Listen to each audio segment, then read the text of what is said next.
This is going to give me goosebumps.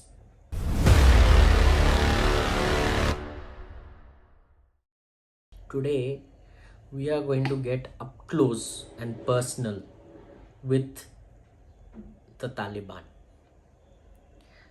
Let's have a look at some of the footages uh, that happened last night when Taliban had taken over the presidential palace. So let's have a look at those footages.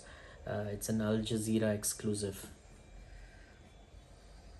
With weapons slung over their arms. A very grand building, a building, of course, that played host to many dignitaries, and, of course, where the Afghan president was the one-time ruler of the lands. I'm not entirely sure which desk they are sitting behind, but there it's almost like a family photo shot of the Taliban fighters sitting behind a very grand desk in the middle of the presidential palace. Let's bring in our correspondent in Kabul, Rob McBride. He's at the Al Jazeera bureau.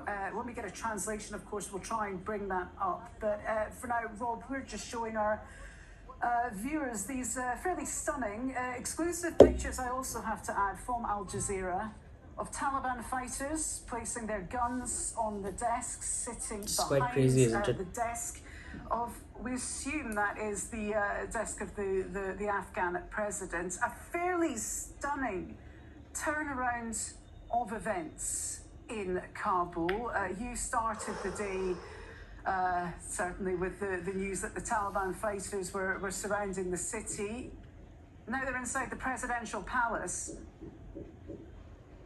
My God, this is crazy, man. Look at those visuals. This has been a remarkable day of fast-changing events. So close. Continues into this Sunday evening. Yes, we. God, the camera is just so close to these guys. Still images of It is so Taliban scary. fighters inside the palace. Now we have moving images. We also have been seeing images of Taliban fighters outside the palace, posing for selfies with the fellow fighters, etc.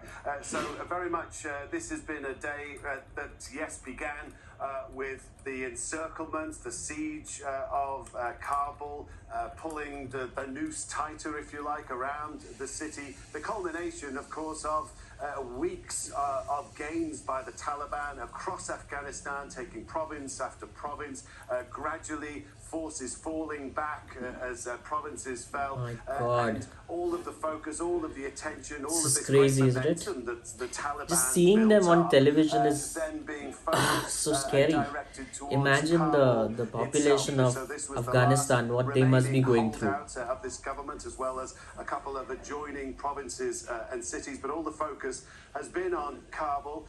And then at the start of the day, we started to get reports that fighters were not only on the edge of the city, but were actually entering parts of the city, which really did raise the level of unease, the whole tension level. It was quite palpable. You could really feel that the presence of the Taliban was very close. And now we have had, despite an order earlier on Sunday that Taliban fighters should not go into the city, they should hold back, as we heard there. This is like they have taken over the presidential palace. There were reports of looting. We know that as soldiers withdrew, as some of the police After President Ghani left actually got rid of their uniforms for Kazakhstan. It's the video that I made yesterday. There were reports of various acts of looting around the city. We know that one university was broken into. So that seemed to coincide with this move by the Taliban to direct its fighters to actually go into the city, ostensibly to stop the looting. That's at least what they have said, to maintain law and order, countermanding, it seems, their earlier order to do so. So that's what we have seen. And in fact, on the streets, we have seen now where there used to be soldiers, where there used to be police, actual Taliban figures now taking over simple duties like directing traffic or stopping vehicles to do vehicle checks, to check who's inside, where those people are going, but very distinctly wearing the sort of the clothing of Taliban fighters.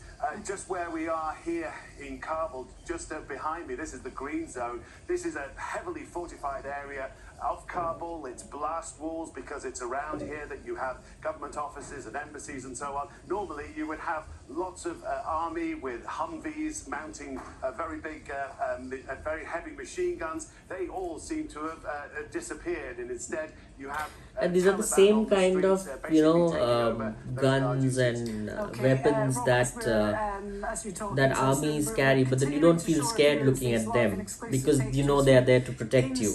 But look at this is scary, man. This is really scary. There are phones being passed between the fighters. Still trying to get a translation for you, but just to get a sense of what's happening. But we are certain now, that's confirmed, the Taliban are inside the presidential palace in Kabul. Guns on the desks, certainly posing there, it seems, for a family photo, an announcement of some kind. It will certainly come as a great shock, Rob, to many in Afghanistan. Over the last few weeks, people have been reacting with surprise, certainly, to the speeds of the takeover. And this, it seems to be a complete takeover now, does it not? They're brandishing now a bullhorn in order to make some kind of announcement there. But this is certainly a takeover. We have been hearing from the Taliban earlier that they would not enter Kabul. They were wanting a peaceful transition. Yeah, but they ended up entering Kabul anyways and taking over the presidential palace. On the streets of Kabul right now? Crazy. Good question. It changes by the hour here. So we'll just pause for a minute and just kind of reflect upon what must be happening in Afghanistan. I don't know really what was US thinking when they retreated. Of course, you know, having said that, the onus of safeguarding Afghanistan does not lie with the US. It lies with the Afghan government and the forces, and somewhere it's strange that 3.5 lakh Afghani forces could not stop 70,000 Taliban fighters. It's a little strange. But again, the question is that in the last 20 years, how did US equip the Afghan government or the Afghan army to be able to stand up to the Taliban fighters? It clearly seems like they haven't done that, because obviously the Afghan forces were not able to stand up to the Taliban fighters, and now we see that they have taken over the presidential palace. We'll try and move a little further up and see what's going on. Let's play from here.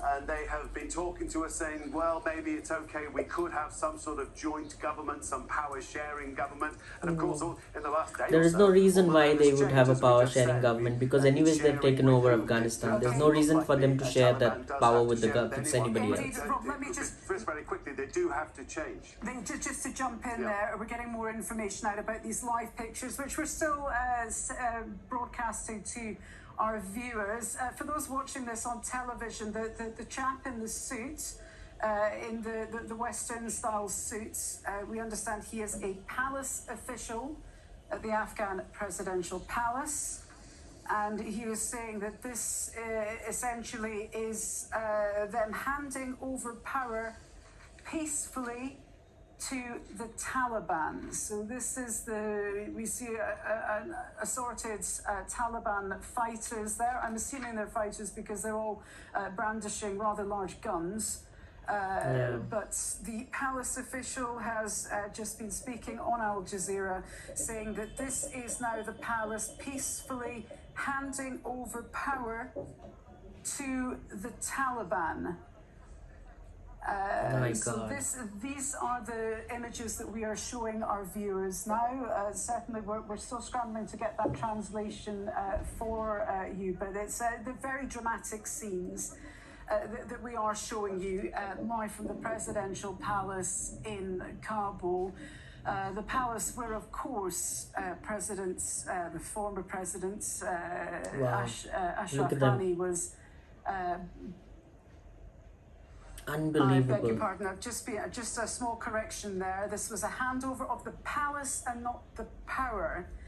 So there's still some confusion this hour, but that palace official was handing over the palace to the Taliban. Okay. Handing over the palace to the Taliban. So there's still some confusion about the balance of power, who is in charge of Afghanistan, but certainly with recent events unfolding the way they have, the chaos continues, but certainly very arresting images for you. It's Taliban fighters and officials speaking exclusively to Al Jazeera Arabic. We have had the palace official handing over the presidential palace to those Taliban fighters. Remember, of course, that I think I'm correct in believing that a few hours. Right, so just pause for a minute there. So, yeah, so they corrected themselves. It's not really the power being handed over, it's the palace being handed over. But, how does it matter? Anyways, they have the power now, right? With the president fleeing the country and them taking over. And what I've also heard is, the civil servants, they are just holed up in their residences. They're too scared to come out. And forgot the name of the Taliban leader who took over as the mayor. Kind of was urging all these civil servants to come back to work because the power grid was down, the water supply was affected, and all of those things, and they needed these engineers, these civil officers, these civil servants to come in and work on those and fix those. But I think they're very scared. They're holed up, so Taliban's kind of news say that the Taliban is getting very frustrated with the fact that they are holed up and they're hiding. So then they're basically saying now they are kind of pressuring those people to come out and get back to work. They've put up notice boards or notices outside of hospitals saying doctors need to come to work, otherwise there will be consequences and there will be punishments. So the high-handedness of Taliban is almost right off the bat. You can see how they deal and how they terrorize and deal with civilians. So let's move forward it a bit and see if there is anything else that they show, because this is just purely the normal stuff going on. To investigate actions by the Taliban in other parts, in maybe more remote provinces. I think we're going to see a different side to the Taliban here in Kabul, because this is a very much a public, a world stage, if you like, and they want to show to Afghanistan, to the people here who are understandably very nervous about having the Taliban back, but also to the wider international community that this is a different Taliban. This is a Taliban that has legitimacy, it can be trusted, it is responsible, and this is going to be a responsible government that can deal with its neighbors, can deal with powers like China, like Russia. We've seen envoys from the Taliban go to those places that can be accepted by the international community. Okay, Rob McBride there, thank you very much indeed. We're back into the presidential palace. Let's listen in. We've got a microphone fitted now.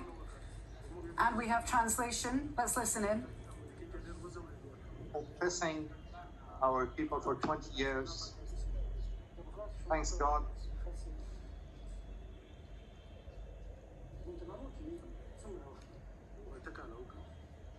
I was in Guantanamo for 8 years. Wow.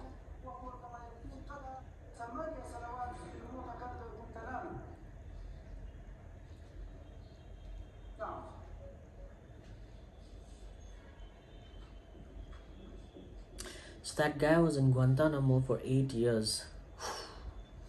I wouldn't survive 8 minutes there. Okay, just bring you a couple of lines while we're waiting for the we're having some audio issues. We're waiting. Nothing's being said right now, so we're pausing the translation there. But we have heard from Qadi Salahuddin, a central security official of the Taliban, who said they're happy because there has been no bloodshed.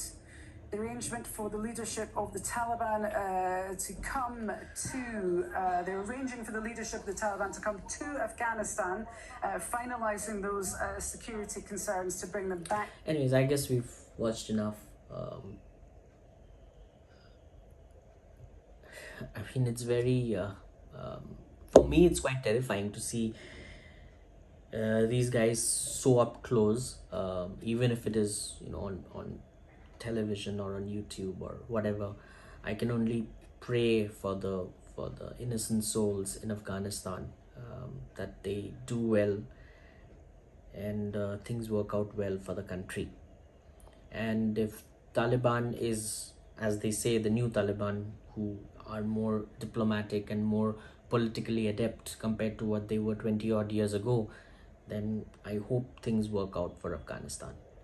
So that was a quick one, because such developments have taken place over the last 24 odd hours in Afghanistan, and I thought it's important that I speak to you guys about it, because I feel extremely strongly about these things. We'll see what further developments happen in Afghanistan, and as and when we have any significant developments happening in that part of the world, I'm sure to come back and talk to you guys about it, right? So that's about it for this one. Thank you for watching. Please pray for Afghanistan and the people of Afghanistan. Till I come back in the next one. Peace.